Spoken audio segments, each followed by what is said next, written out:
We joined for segment 2 of this week's edition of the Black Diamond Podcast, episode 17. So we were just talking about how the Yankees have looked over the past week and as they make their march toward the postseason. So now and well done on the Chiron there, Chris.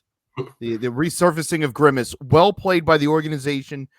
When I saw all that come out on Monday that, they're bringing him back, this is the last homestand for the team in the regular season. And then about an hour later, it's, they're going to have a Grimmus seat. I love that they've embraced it to that degree. I mean, they already had early this year when we had the initial Grimmus run, but I love that they're like, you know what? We're this close. It's the last homestand of the year. We need all the good mojo we can get. Let's dial it back up. And I hope that they don't just change it back when the season's over. Like, regardless of how this ends, whether they don't make the playoffs, whether they go out in the first round or whatever, look, this has been one of the more fun years as a Met fan in my lifetime because of all the different things that have happened, from all of how bad it was at the beginning to the Grimmus run, the OMG run, like the fact that they have just found a way to keep staying in this, the fact that they got an MVP caliber season out, whether Francisco Lindor wins it or not. But there will be a lot of moments that, it'll be the year 2038 and it'll be a rain delay and you'll see a Mets classic come up on SNY. It'll probably be a game from 2024 in there, I would bet. It might not even take that long. It might be 2028 and you'll be, I remember this one. I remember the comeback in Toronto where they were up against, or it's like, I remember that game against the Phillies, or, that game against the Padres. Yeah, there's going to be a lot of those. And so hopefully they keep that. Hopefully they keep that sea purple forever, because, it'll be some random Wednesday in June and it'll be a 1:00 game. And you're just walking around the park and you go, that's the Grimmus seat. You remember that year? That was so much fun, wasn't it? You need that. And even even if say I don't know, say you're just bringing someone, like whether it's a friend or you're on a date with someone or something like that, and maybe they're not really a baseball fan, or they're a casual fan, or they're just there to have a good time, and you see that purple seat and they're like, why do they have that one purple seat? And you could be like, well, grab me a beer, or you take your kids and they're like, why is there a purple seat? It's like purple seat. It's like, okay, well, grab me a beer, son, because boy, do I have a lot to tell you about this Grimmus era of Mets baseball. And in this house, Grimmus is a hero. End of story. Yeah. We respect Grimmus in this house. End of story. But they win tonight. They finish the sweep of the Nationals, and they hold them to 2 runs over the course of the whole series. And I know people will say, it's just the Nationals. The point I wanted to start with there is it's another example, and I feel like I've said this multiple times on the show. This team keeps getting up after spots where you're like, oh, man, how do you recover from that?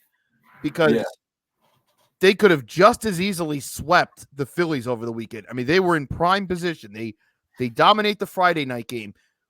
You knock Aaron Nola out early, and you're thinking, okay, I thought this was the game for sure that I knew we wouldn't win. Aaron Nola has had the Mets number consistently for years. We go in there and knock him out in the 4th inning. Like, okay, they're throwing a guy a spot start on Saturday. That's a game we can win right there. Sunday, who knows? But we'll see. You're up 4-0 on Saturday. We've talked about this on the show. That's a game you have to win. I know it's Philly. I know it's that lineup. I know it's that ballpark. You're up 4-0 with Severino pitching well on the road. You have to win that game. Absolutely. And then there's the whole thing over the weekend of, is Lindor hurt? What's going on there? How long has this been? All of that's been circling.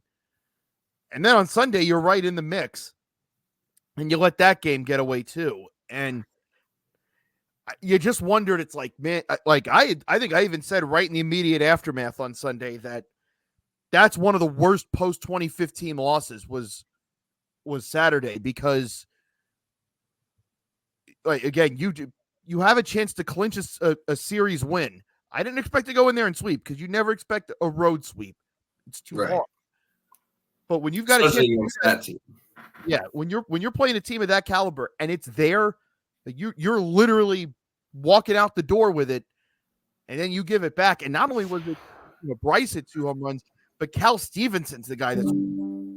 I kind of wondered coming into this series, man, we don't know when. And then it's he might be back in 3 to 5 days. He might be back in 2. We've got all this for when the Mets past is littered with series that change the season in September where, it's just this team at home. That should be fine. The Nationals did this to us in 07 and 08. They did this to us in 2022. So to think that this was just going to be something where, we'll just knock these 3 out. That to me was never something that I was going to take for granted.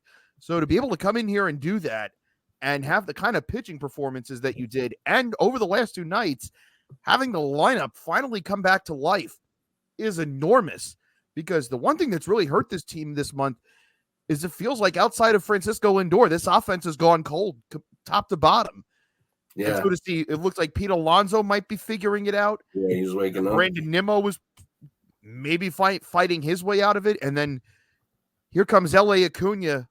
I mean, you want to talk about, I always use the reference of the adrenaline needle from Pulp Fiction. Boy, did L.A. Acuna this is exactly what this team needed. And I don't know how sustainable what he's doing is. Do I hope it is? Of course. 2025 is going to be completely different.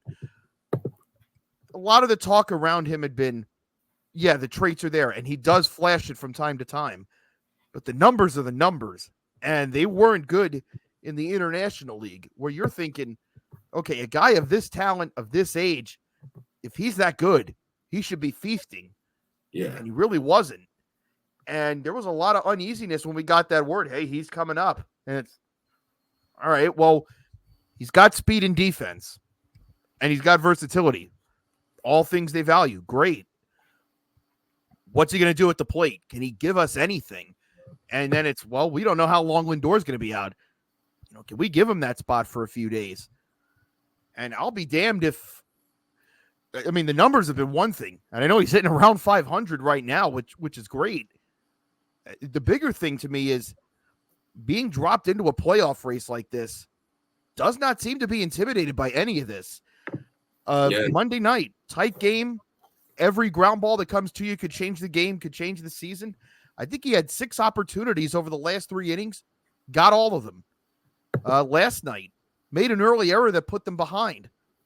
Came back, I believe, had a 3-hit game, hit his first home run. Tonight, played excellent in the field. It looks like him and Iglesias have been a double play duo for 10 years out there. Now, some of that certainly helps that you have a guy like Iglesias who his defense is his calling card. But Acuna did not look out of place defensively at short, and then hit another moonshot for his second. So I almost wonder with him if it was just he needed that challenge. They always say like the cream. He should turn a double play. That's huge. Go on. There's that old expression, the cream rises to the top. I almost just wonder in this case if Acuna was almost bored, like, let me get up there. I'll show you. And sure enough, it seems like he's met the challenge, and the challenge has brought this out of him. And boy, did they need that. I don't know what he'll be going forward. It's going to be very interesting because obviously shortstop's taken care of. Yeah. Shortstop's taken care of for the next little bit. I assume Jeff McNeil will be back next year playing second. He's, I think, based on his second half, even though he's done for the year now, based on his second half, he made tweaks to his swing. The power was tapped into, and he was still hitting well for contact. I think you have to kind of operate on the idea of, okay, whatever was plaguing him, he figured it out. You let that guy get another shot. I know they've tried to play him in the outfield.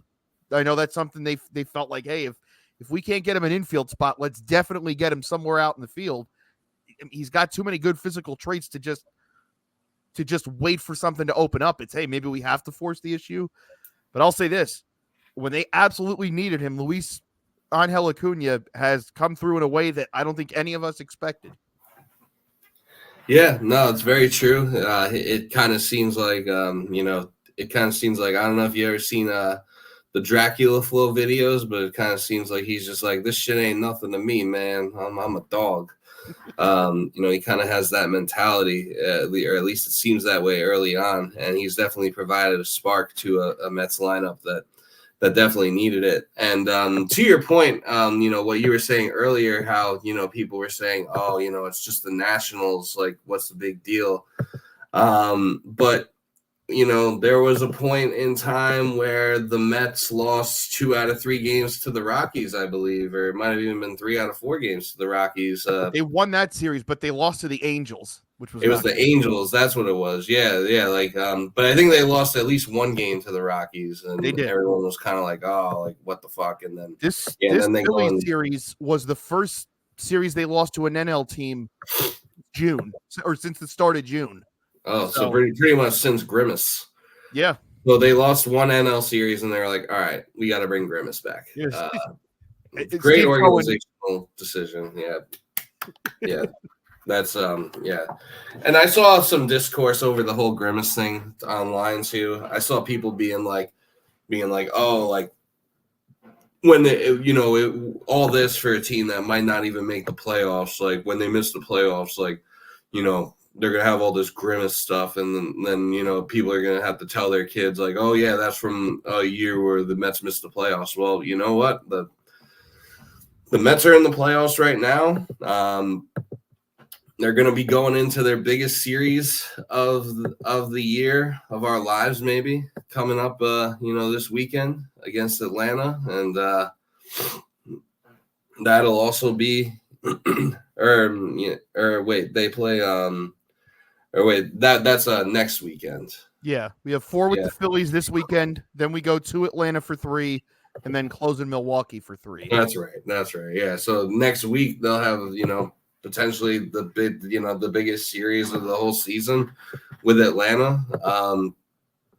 So a lot that still needs to be figured out to determine whether or not the Mets will make the playoffs. But I don't know. The whole Grimace thing is fun, and I think that you should allow yourself as a Mets fan to have fun and embrace it. Like, who cares if there's one purple seat in Citi Fields, and who cares if it ends up being in a season where you didn't make the playoffs? You weren't expecting to make the playoffs this year anyway. So, you're kind of playing with house money, and I really see no issue with that.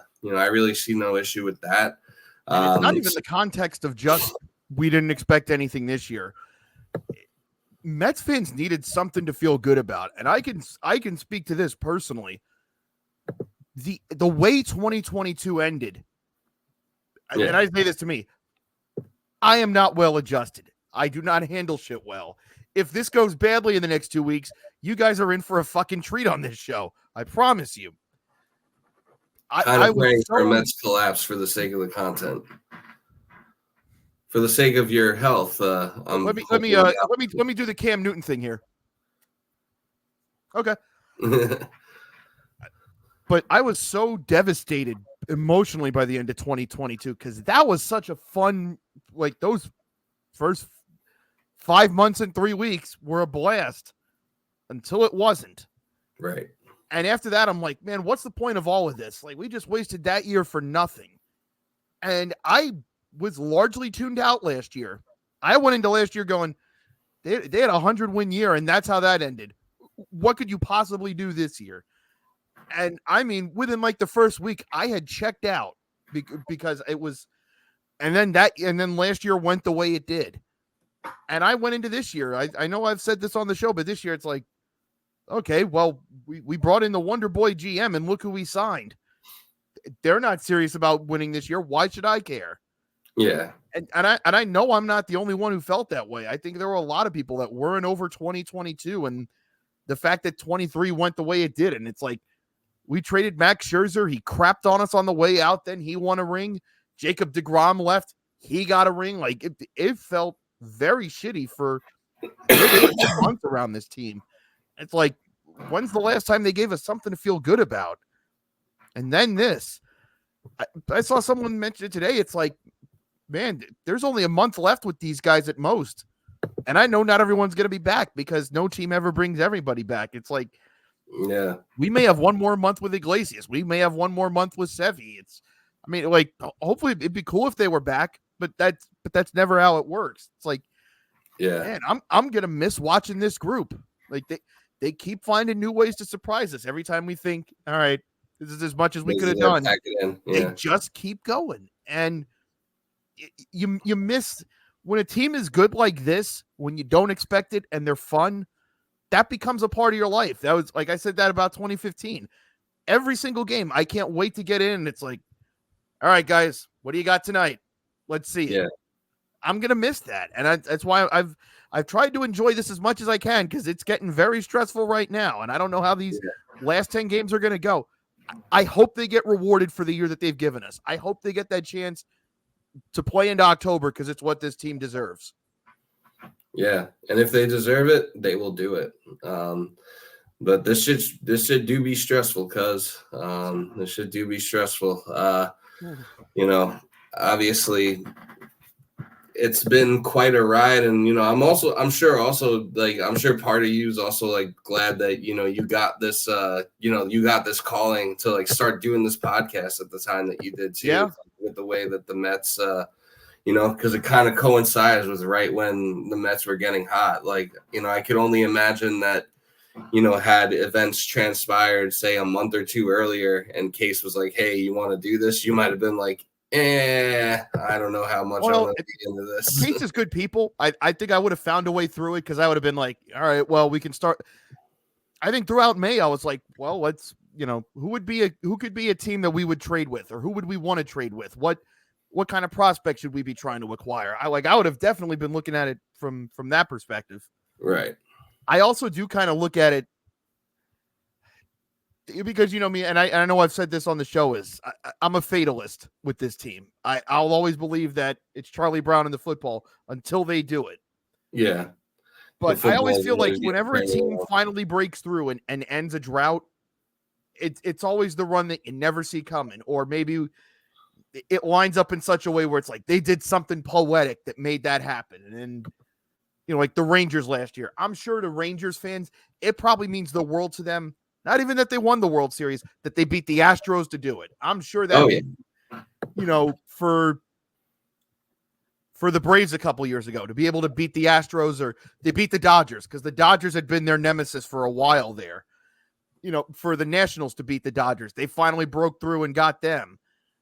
There's always that one series, or it's that one thing where it's like, we were finally able to burn our history. That can't affect us anymore. I mean, yeah. And like, I hate to bring this up, but like, I'd be remiss if, like, while we're on this topic, if, you don't mention, 04 Red Sox, and not only to finally exercise those demons, but to do it against the Yankees in the fashion that they did, I'm sure, made it that much sweeter for them. So, yeah, the Mets definitely have an opportunity to, like, exercise some demons against some of their most hated rivals, and right the wrongs of some of the past, and keep the band together for at least another month. And I think that I feel like you almost have to just bring Jose Iglesias back, just because of the whole "oh my God" thing. You need that in the you need that in the dugout for the home run celebrations, and you need the song to be blasting at Citi Field. I feel like that's a very important part of the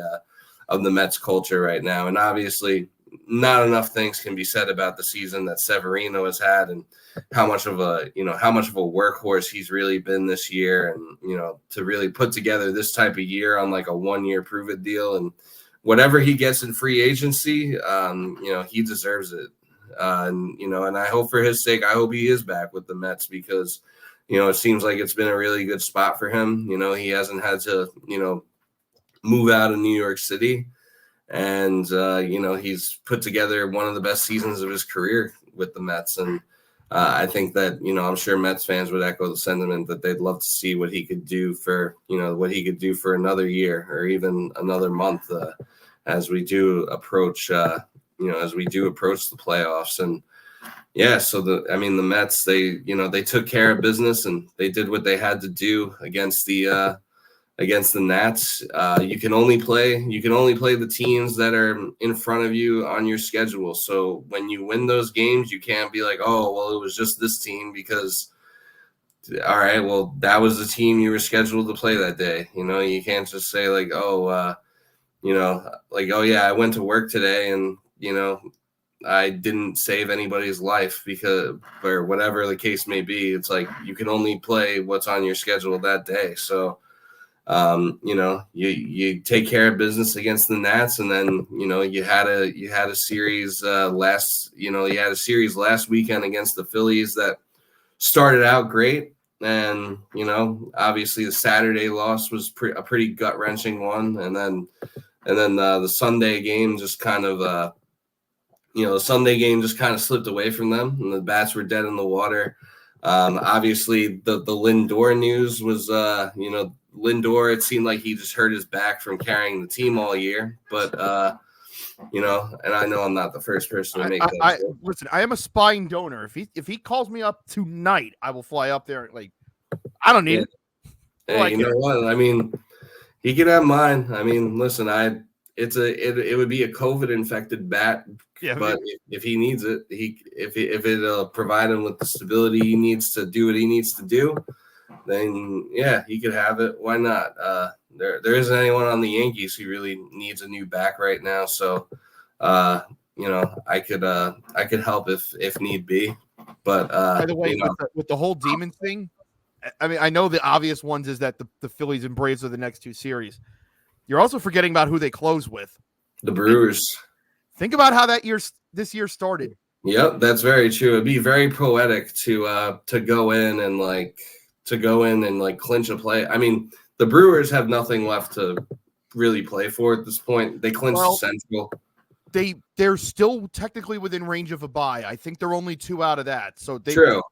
Now that could change before then, obviously, but hopefully that's settled, and hopefully they can just relax. Yeah, true. They are only a couple of games behind the Dodgers for the second seed. And they're only like if Edwin Diaz were to strike out Rhys Hoskins to clinch a playoff berth for us on their turf, I would have to see a doctor 4 hours later. Yeah. You want to talk about things that smooth piss. This is why I'm glad I wasn't doing this at the time, because you want to talk about guys that I didn't like anyway, and then doing something stupid and then acting like he didn't do anything wrong, and everyone applauding that he did said stupid thing. Was not in a great place at that time. in the most manufactured beef of all time. On top of the manufactured beef he already had when he was pretending that one of our relievers 6 years ago threw at him when he was just a shitty rookie reliever who had no command, and he acted like he was throwing at him. So yeah, his whole career's been built on this shit. Yeah, that's what I'm alluding to. Is like he manufactured beef on top of beef that was already manufactured.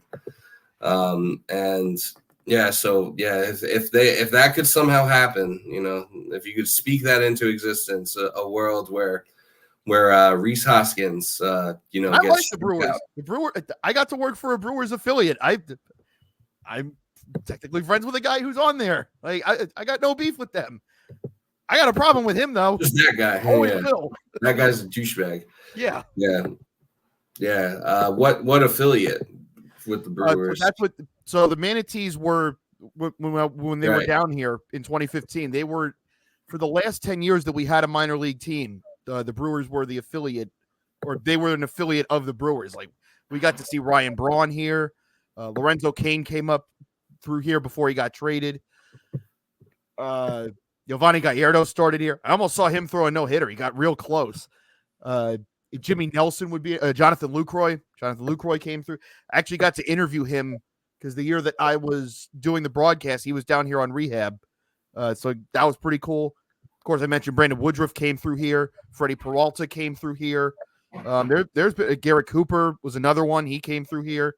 So yeah, that was pretty fun. And then so like the Brewers kind of became like another team that I wouldn't say obviously not like my favorite or anything, but when the Mets weren't doing anything and the Brewers would be in playoff contention, I'd be like, they're a team that you have like an affinity for, Yeah. There's certain teams it's like you have an affinity for, like when I have an affinity Woodruff, who I know personally.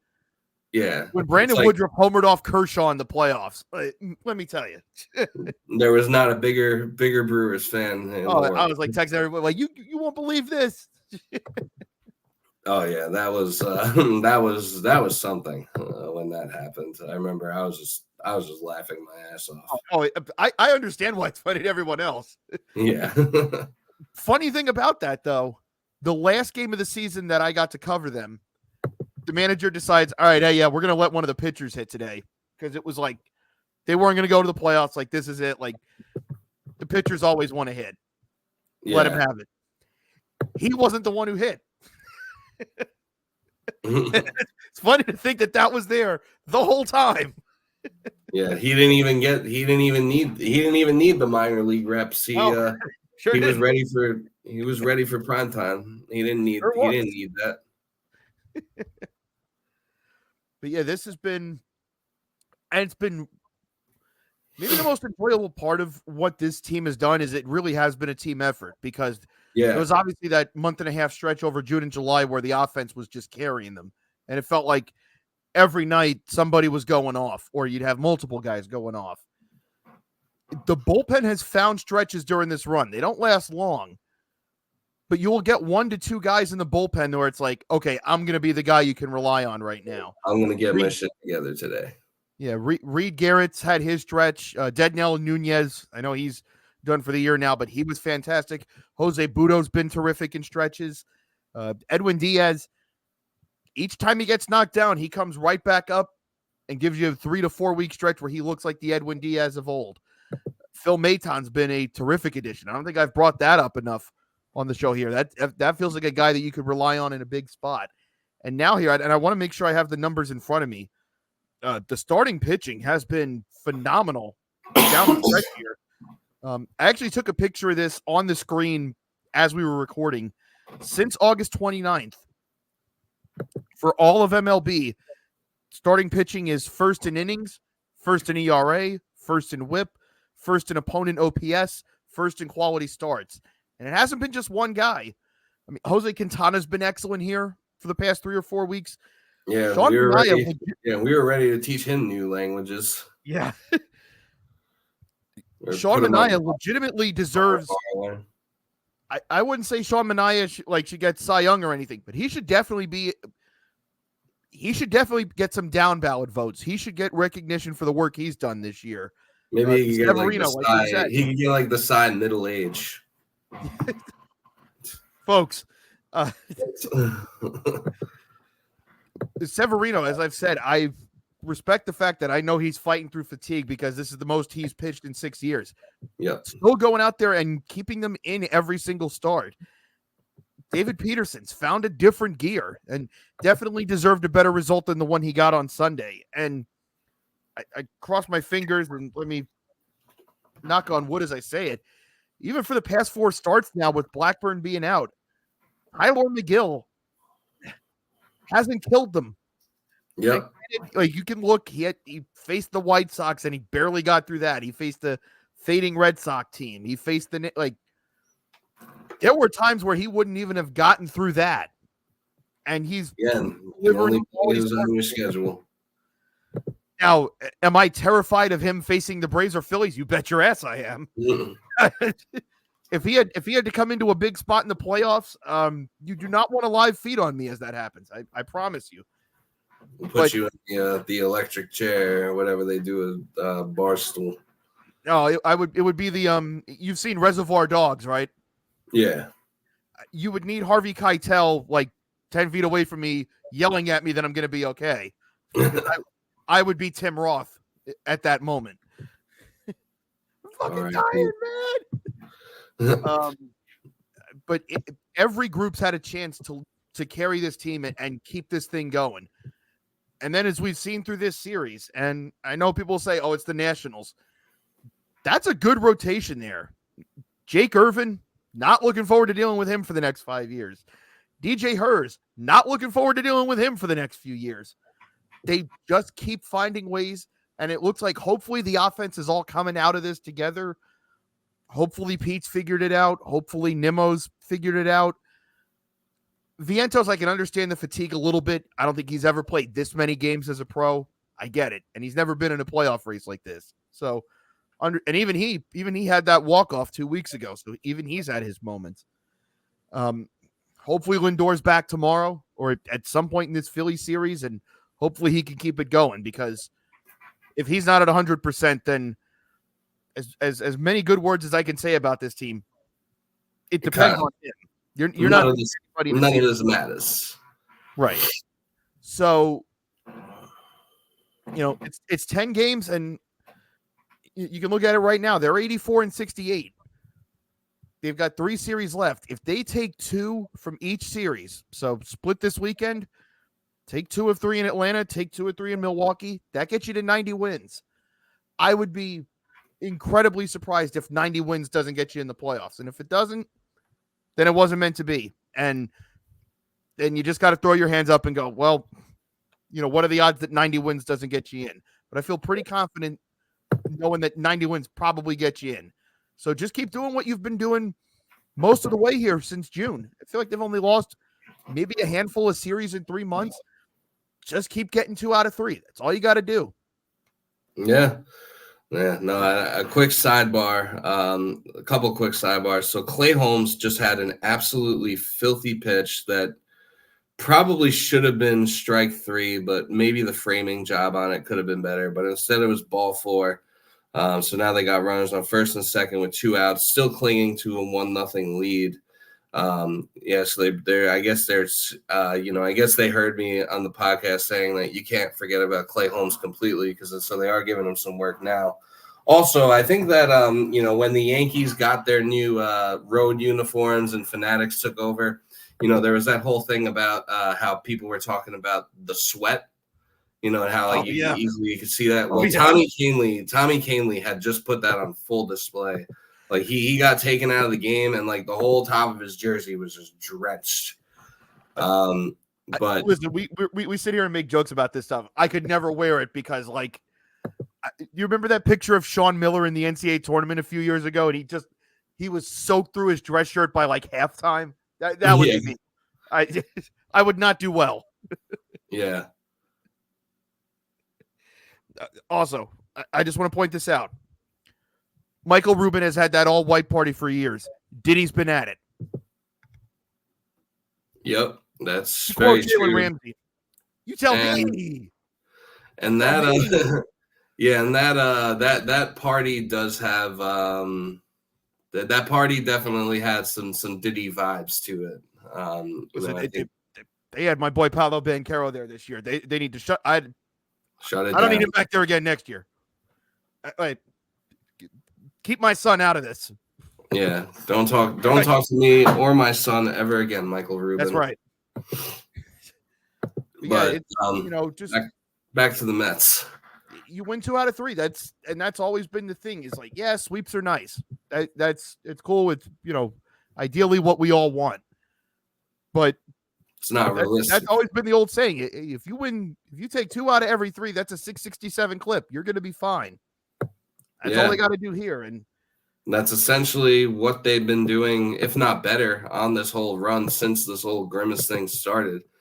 So, you keep that going through these last 2 weeks of the season, and then, all you have to do is get in. And I think that if there was ever a year for a 90-win team to miss the playoffs, especially in the NL, I think this might be the year that could happen, because, Padres have 87 wins, Diamondbacks 84, Mets 84, Braves 82. It's not inconceivable to say that I think I was even watching like a YouTube video this morning that there very well could be a 90-win team that doesn't make it. So you just hope that you're not the team that's on the wrong end of it. But the good news is that you kind of control your own destiny, with the teams that you play, you control your destiny. Like with the Phillies and the Braves, and Clay Holmes just got out of the inning unscathed. Let's get some fucking insurance runs, please. Did you think that was gone off the bat? Because boy, did I think it was.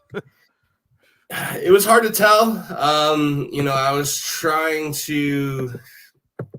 I couldn't hear it, so it was a little hard to tell. But like, if it ended up being gone, I wouldn't have been surprised. But like, I was kind of waiting to see like the camera angle, like where they. But once they showed once it showed like that Verdugo and Dominguez were like in the frame, I was like, okay. Yeah, always watch the outfielder. If the outfielder doesn't look like he's on a dead sprint, you got a shot. Yeah. But if the camera was panning to like the crowd, then I would have been like, all right, like, you know, I probably would have had to 86 this podcast real quick because it would not have been pretty. But yeah, please let's get some insurance runs. But you know, back to the Mets once again. Yeah, you know, you control your own destiny. You play the Braves. You play the Phillies. You've shown this year that those are teams that, well, I mean, I'd argue right now the Mets are better than the Braves, especially with all the injuries that the Braves have, and the Mets are the only team right now with a healthy Acuna in Major League Baseball. So that I think definitely bodes well. That's the bigger one to me. I mean, I know we have our history with Philly, and I don't think we've ever quite gotten even with them in that respect. Yeah. But like, this is a chance right here. I think, you know, and a lot will depend on the next 4 this weekend. But if you go into that position in the Atlanta series where it's, hey, look, if you win 2 out of 3 here, you're pretty much home free. Right. This feels like a spot where it's like, it doesn't make up for 22, but to finally get one over on Atlanta in a big spot where you're neck and neck with them, we haven't had that yet. You know, there was 99, there was 2000, there was 2001 to a lesser extent. There was even 21 a little bit because we led the East for a good part of the way there, and then they ran us down and ran by us, and then there was 22. I think this fan base needs to have that moment of, yeah, but what about 24 when we got you?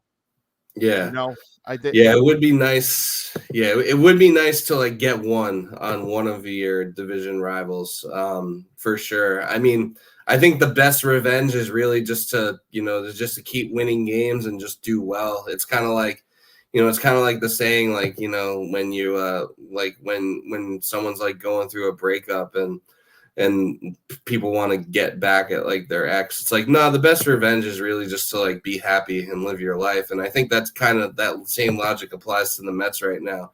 It doesn't matter if it's, you know, it shouldn't be about like, oh, we need revenge on the Phillies for, you know, what happened, you know, 15 some odd years ago, or we need revenge on the Braves. It should just be like, hey, this is like the task that's in front of us, and these are the teams we have to play. And you want to know something though, Chris? If I never have to hear the Braves never lose for the rest of my life, I would consider that happiness. Yeah. I think if I never have to hear Braves fans constantly reference that clip ever again.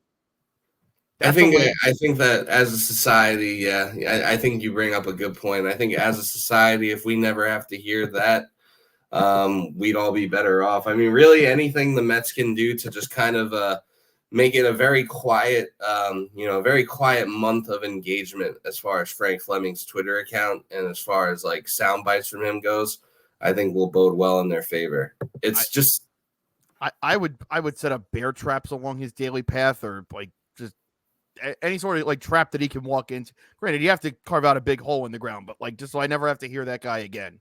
The thing is like, even if you get him buried in like, you know, some bear trap at like, you know, 12 feet under the ground, if the Mets lose, he will find a way to make the video, and he will find a way to make the he has stands, which one tells you all you need to know about 2024. But two, anyone that's like, oh, the Frank was right curse lives. Those are people I never need to speak to or have any sort of involvement with in my life. But anyway, we're having fun. I was in a good mood. I didn't even think about it. He's a Dolphin fan, so we both can laugh at his movie. Fuck him.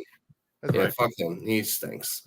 Sometimes when the Dolphins, and this is like kind of another sidebar, but sometimes when the Dolphins are like looking like a good team and like their fan base, you know, because their fan base can be pretty loud on Twitter. Oh yeah.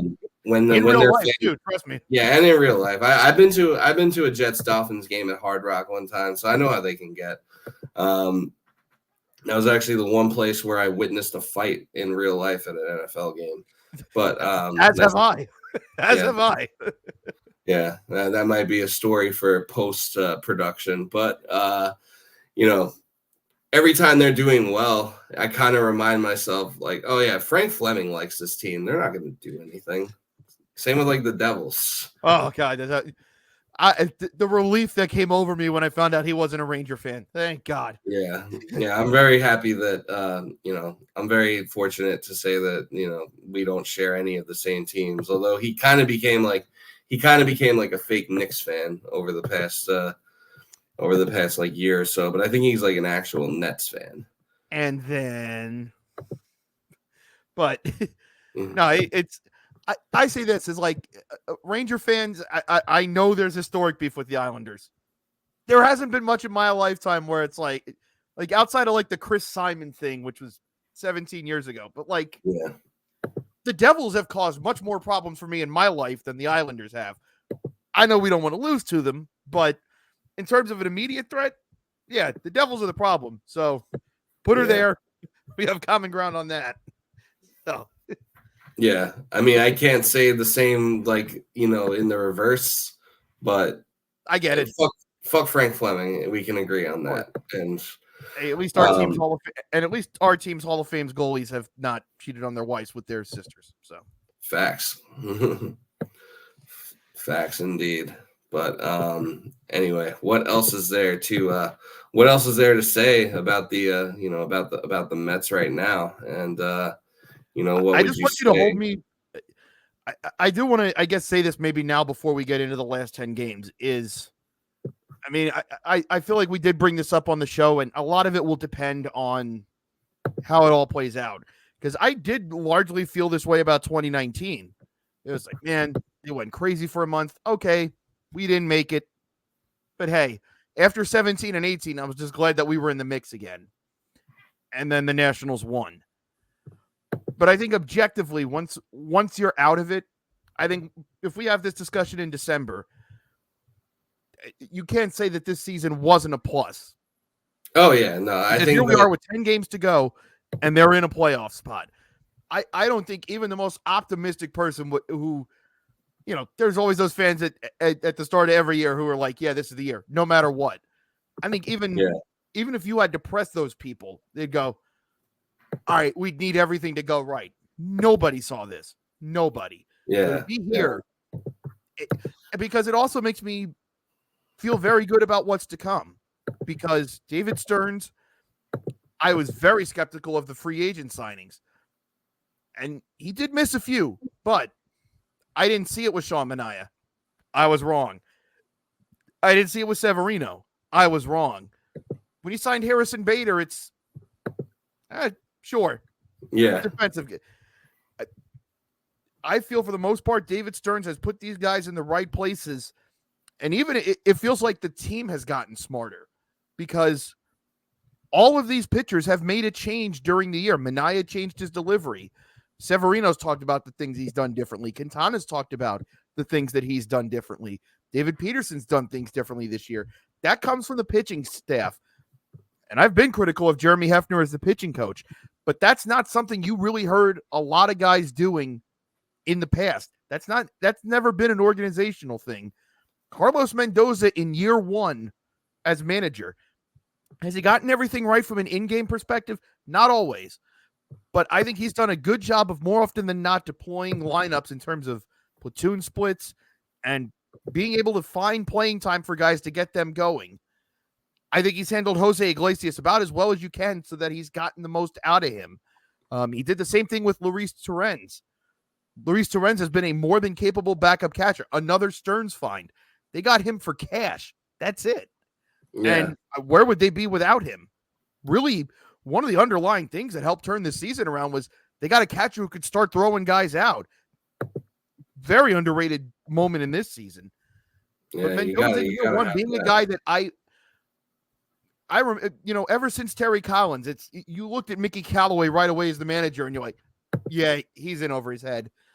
Luis Rojas, I always felt was someone that was put into a situation that maybe he wasn't ready for yet. I still think he could be a major league manager. I don't envy the situation he had to be placed in. But you look at Carlos Mendoza and you go, that guy generally knows what he's doing. I think we're going to be okay there. The fact that Acuna's come up, okay, that's a guy that's going to be playable next year. This makes you feel good. Does this team win 90 games next year? I don't know. That's next year's problem. Yeah. Do I feel more confident that this team can be in the mix again next year, given what I've seen out of this group from our front office, from our manager? 100%. And maybe that's the big plus this year, too. This doesn't just feel like a one-off. Whenever this season ends, I'm not going to feel like, oh, no, it's going to be downhill from here. Yeah. I think we're going to be okay. Yeah, no, I think you definitely have to come away from this year and like, listen, no matter what happens over these next 10 games, I'll be here for you, and we'll talk through, and we'll get whatever it is, we'll get through it together. But yeah, I think that you got to take away from this, you got to take away from this season as a net positive for sure. I mean, no one, like you said, no one really expected them to be in like the 90 game stratosphere as far as wins go, or like competing like for a wild card for a playoff spot. My buddy Charlie actually, because I think like their over under for wins, I think was like 81 or 82 games at like the beginning of the year.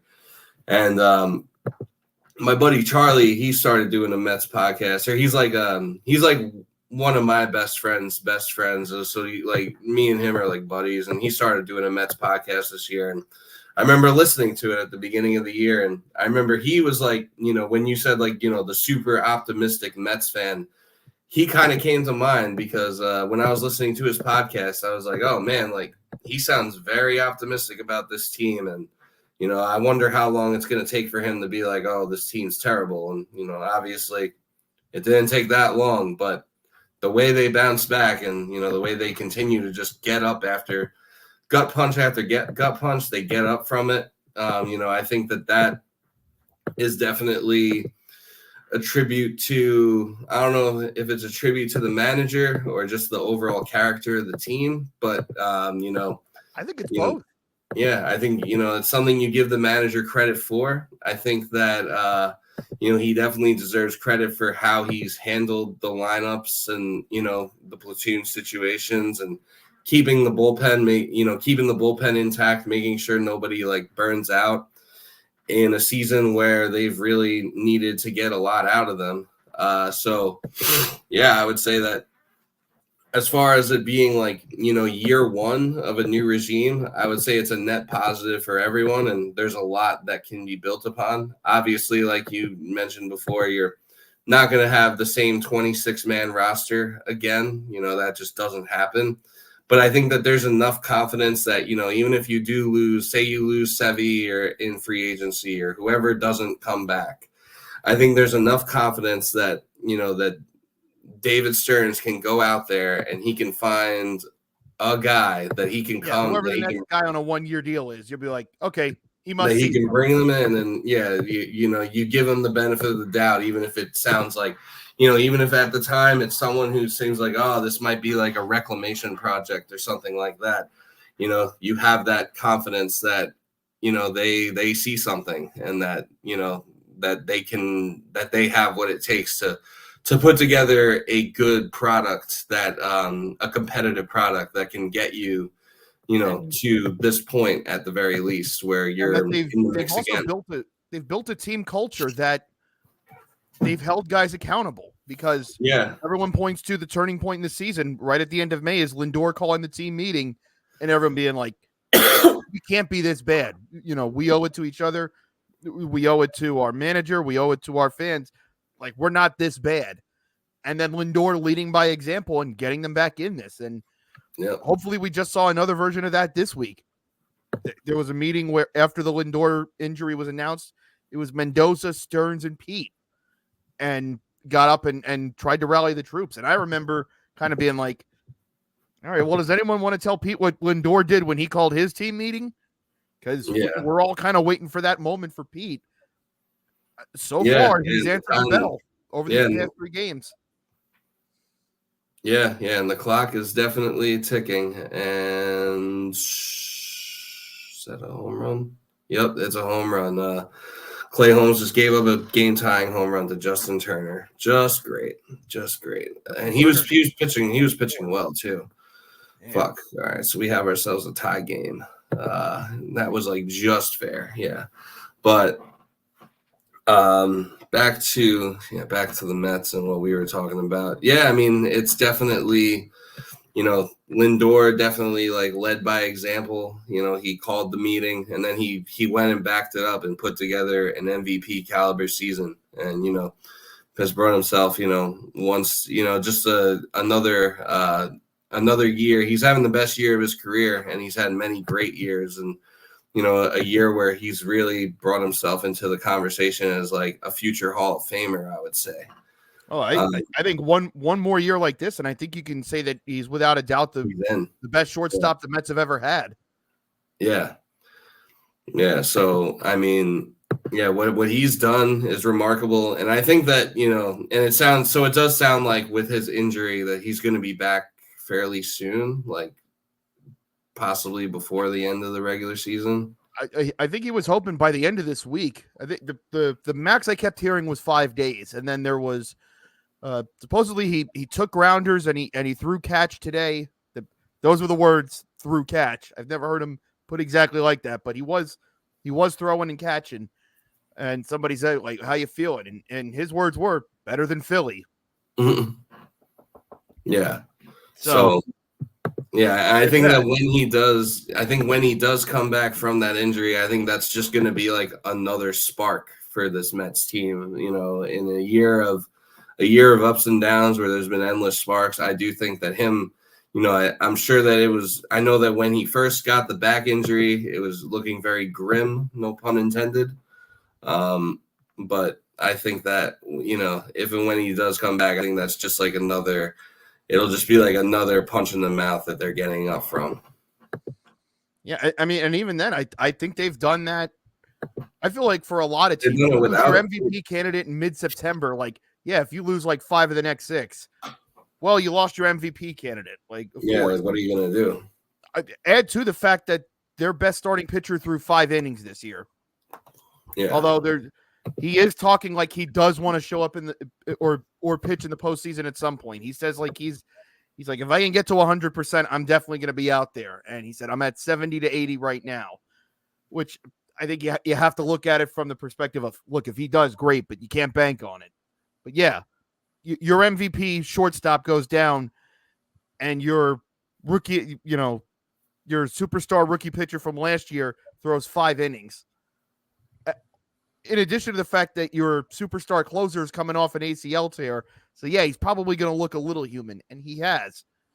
And as I said, to Diaz's credit, each time that, like, he lost the closer role in May for a week, got back, and he was fine up until the stupid suspension that apparently only applies to him. Yeah. He had those 2 bumps there at the end of August. He's been fantastic ever since. So it's everybody's done something this year. Except you, Joey Wendell.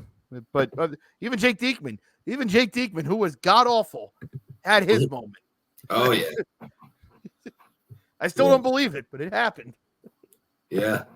No, yeah, it's been up and down. Everyone has contributed. But yeah, I think if there's nothing else to discuss, I think we can wrap up the Mets topic and get into our final segment of the episode. We will be doing. Yeah, it's going to be fun, and we'll be back soon to talk about it. Go ahead and play the outro. Gonna run and grab some Taco Bell that was delivered to my door and devour that, and then we'll be back with this fun little segment. So talk to you soon.